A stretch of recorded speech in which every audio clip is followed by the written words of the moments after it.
with himself. He's like overwhelmingly distracted unless he washes his face with water. Mutter, it's permitted. Because for him, not washing at that level, that's considered unclean. That's lichluch. This is the concept we said, a person based on the standard of hygiene. In certain communities or countries, they bathe once a week. So, if you just took a days ago or a shower, you're clean. In other societies, unless you shower every day, you feel unclean. It's a reality of a feeling. You're unclean. So that's unclean. So for uncleanliness, you're permitted to wash. So because this person is this istiness, he's so sensitive to not being washed, so not washing his face, he experiences as if he's unclean. Therefore, he's permitted to wash his face. Let's say they have mud on his face. Everybody agrees he could wash his face, because there you're removing the grime or whatever's on his face.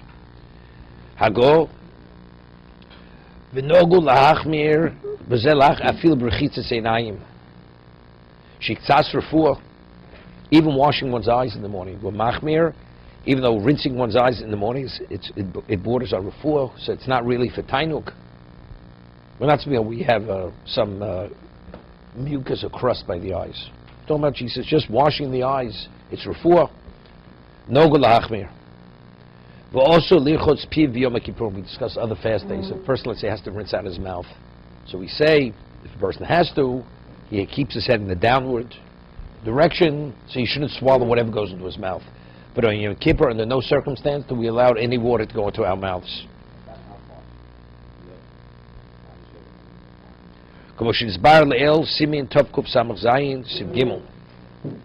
be rabbinically, because even if you swallow it, it's not something which is roy lachila, right? Rabbinically, you wouldn't be permitted to it. Did you suck on a stone? Just a plain stone. So you want to keep the saliva going. Be nothing wrong with it. Yeah, but not something like Mar speaks about it, like a cinnamon stick. No, I understand. Look, you could stick. Let's say a person. You ever see a person sucking on his thumb? Chazan never grew up. Okay. Even though you don't make a bracha on it, but still there's this pleasure. There's something coming out there. Between your saliva and the stick, it's the juice is coming out of the wood. This is your only Yom Kippur.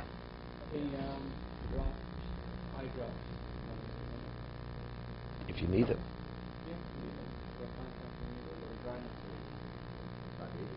Tears, no. He's talking about washing. We said one doesn't even wash his eyes. Okay. It's interesting. The minhag that we Havdalah, we take the wine, put it on our eyes. The Ramos says, "No lirchotz es einayim." People wash their eyes with the wine of Havdalah, mishum chivuv mitzvah, to show how dear the mitzvah is. It doesn't say you just put the wine to your eye. It says rochtzin. You wash. You're washing your eyes. Is it the eyelid? Is it going into your eye? Because whenever the Gemara speaks about these things, it's similar to like these artificial tears. It's putting it into the eye itself. It's healing. It's a healing. It has a healing effect. Let's see the Mishna Berura. V'nogu lahachmir. Factually, his face is slightly unclean, dirty. Osheish lifluf alai, and he has some crust. Person has crust on his eyes when he wakes up in the morning. Yochel lalachlech etzbo b'mayim. He could wet his hand with water. Lichotz makom alichloch, and then he applies it to the location of the uncleanliness. Ogdei lava lifluf, to take off the crust from the eye. Rak yizosh lichotz rak mokam al muluchal b'vad. Like we said earlier, you're only permitted to wash the locations not clean. Just because you're washing your eye, you can't wash your face, right? Huh? Isness, then you don't need the lichloch. Then you don't need the crust on the eye. No, it's a person's from the upper crust. He can wash himself on Yom Kippur. Yeah, Sheik Sasrafur says, "Wumachmin not to wash one's eyes, although it has a slight medicinal value. Avol mishum refuah gemura mutar lichotz b'mokom she'en isur mishum refuah b'Shabbos." Let's say a person literally has some kind of ailment, and he has to keep that area clean. And that's why it's not dirty, but it has to be kept very clean. He's permitted to wash that location. Okay? Because it's not refuah. Because as the Mishnah in Shabbos says, something, an action which is only done by a sickly person, that's classified as refuah. Let's say a person has a sore throat, you want to drink a hot cup of tea with honey on Shabbos to soothe or whatever it is. Even though it has a healing effect, you permit it. Because that's Michael Bream, because even a healthy person drinks that. Something which only a sickly person takes, then it's obvious that's medication. Or it has the same value as medication. We said earlier, persons came from a long distance, his feet are aching. We said he could even soak his feet in cold water to relieve the pain. Even so, because that's relieving pain, even though the end result is you feel relieved, it's okay. That's not called for pleasurable reasons. Piv, you're not permitted to wash your mouth, to rinse your mouth. Shemi yivla, ktsas, be groaning. You may swallow some of what goes in the water that goes into your mouth. What? Well, there's a chumrah. Yeah. Sometimes all of a sudden you have like an accumulation of saliva in your mouth. If you have a full mouth, do you swallow it? Or it's better to spit out. And so sometimes a person becomes emotionally overwhelmed. All of a sudden, the secretion of the mouth becomes, you have quite a bit. It's like you have a full mouth. Should you spit it into a tissue rather than swallowing it? I mean, la halacha you permit it, but there are others say that it's better to spit it out.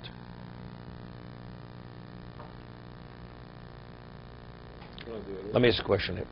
If you put this saliva on a spoon, then you want to put it back in your mouth. No, not would you. Would that be considered? No. You're putting liquid in your mouth.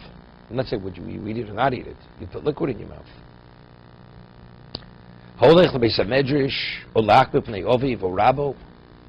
Person is going to the Beis Medrash or to greet his Rebbe, his father or his Rebbe, for the sake of mitzvah, and he has to go through water. There's a puddle, right? Going and returning. But you wet, it's permitted.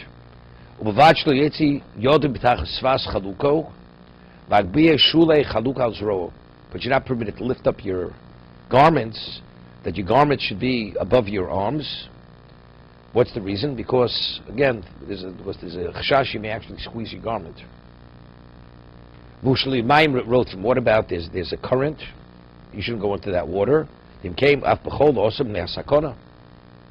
Sometimes you have a flood, No, recently you have all the floods you have. People are washed away with this. It's dangerous. He says even during the weekday you're not permitted to go in there. You're putting your life in danger. Even though the water only reaches your waist, right? You could lose your footing, and as a result of that, you could be washed away. So you shouldn't put yourself in that position. Yeah. Depends. Liquid. It's liquid. You shouldn't. No. Shouldn't. And stick for sure not. So use powder. Yeah, powder would be okay. Deodorant. It's liquid. You're spraying liquid on yourself.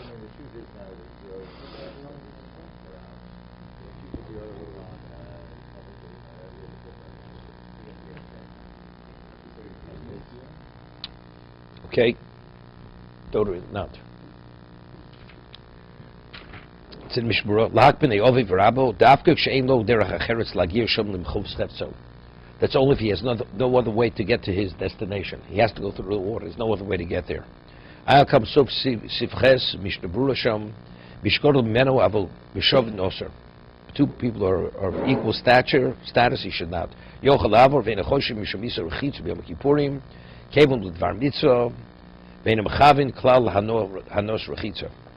Okay? That's not his intent. We allow him to go, to return, because if you don't allow him to return, he's not going to go al zroo. Zeinu nira kamalbush el kenoso al ksefo. Vomar akiotzi b'tals b'kupels b'shabes chayv chatos. This has to do with the person who wears his towels to shul. And rather than wearing it under his jacket as he normally would wear it, covering part of his back, he puts it on his shoulders. He's not permitted, because he's not wearing it. To wear a garment, why are you permitted to wear a garment? Because that's not called carrying, that's called wearing. But if you don't wear it as a person would normally wear it, so that you're carrying it. The person puts his jacket over his shoulder. Not on his shoulders, over one shoulder. Right? That's not you're carrying your jacket. But a jacket is an article of clothing, but you're not wearing it. It's no different than carrying it in your hand, even though it's an article of clothing. You're not permitted. Vav.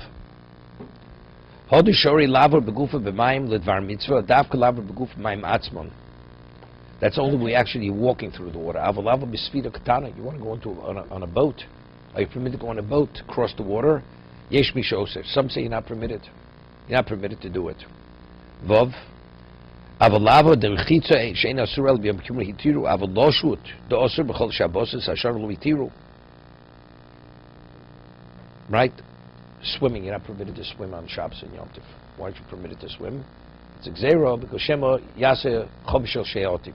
Because you may make some type of floating device where you're floating. Right? Swimming is you're above the water. On a boat, you're above. So anything that has to do where you're floating, if we allow that, you may resort to make some kind of floating device. So that's makabepatish.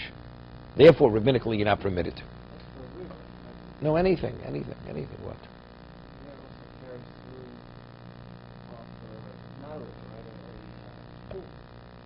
Pool's not so simple. Because it has walls. We'll say a lake. It doesn't have to be a river. A lake, a pond. You want to swim in a pond. You're not permitted to swim in a pond. Shabbos Yom Tov for this reason.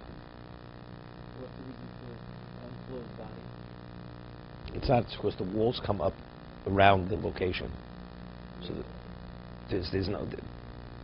The question is, in that location, did they make such a gzera? So on Shabbos, it's not clear over there. Okay.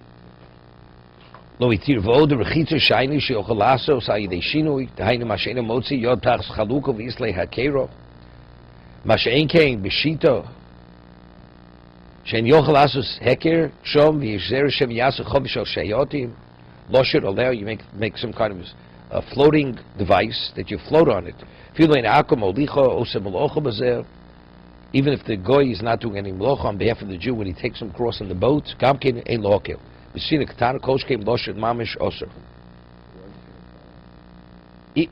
same, because it's a floating device. Anything that you're not.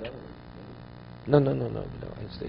Once you allow you to engage with that, you may resort. So if you don't have it, what are you going to do? You'll make it. If you walk, that's who says, let's say the river is too deep to walk across. You're going to swim across. You're not permitted to swim across it. Because swimming is a gzera. Right? That's the same thing. If you're going to go on a boat, that means you're floating across the water. Anything that has to do with floating, there's a gzera of a floating device. Because if you don't have this, you may resort to it. But if we never allow you to go to float across the water, meaning like in a boat or in a raft or whatever it is, the person is not going to resort to that.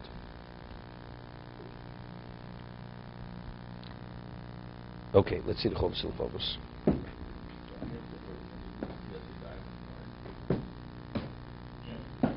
We spoke, up to the knuckles. That's it. But if your hand is dirty above the knuckles, you wash that also.